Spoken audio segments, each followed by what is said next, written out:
ఆంజనేయ స్వామి బంగారు గొలుసులతో ఎందుకు బంధింపబడ్డాడో మీకు తెలుసా?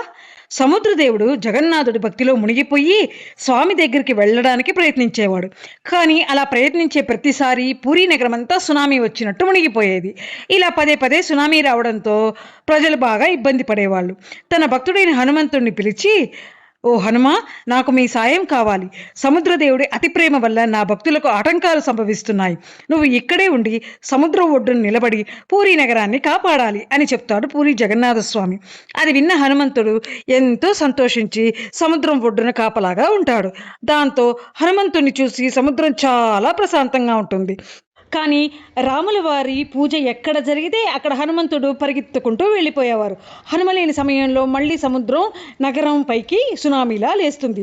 దాంతో జగన్నాథునికి చాలా కోపం హనుమ, నిన్ను ఎవరూ ఆపలేరు, నాకు వేరే దారి లేదు, నిన్ను కర్తవ్యం అనే గొలుసులతో కట్టేస్తాను అని చెప్పి పూరి నగర సముద్రం ఒడ్డున ఆంజనేయ స్వామిని జగన్నాథుడు బంగారు గొలుసులతో కట్టేస్తారు. ఇప్పటికీ హనుమంతుల వారు పూరిలో బేడాంజనేయ స్వామిగా భక్తులందరినీ ఆశీర్వదిస్తున్నారు. ఇంత సపోర్ట్ చేస్తున్న మీ అందరికీ ధన్యవాదములు. మరిన్ని వీడియోస్ కోసం వాయిస్ ఆఫ్ శాంతి ఛానల్ని సబ్స్క్రైబ్ చేసుకోండి. నమస్తే, ఉంటానండి.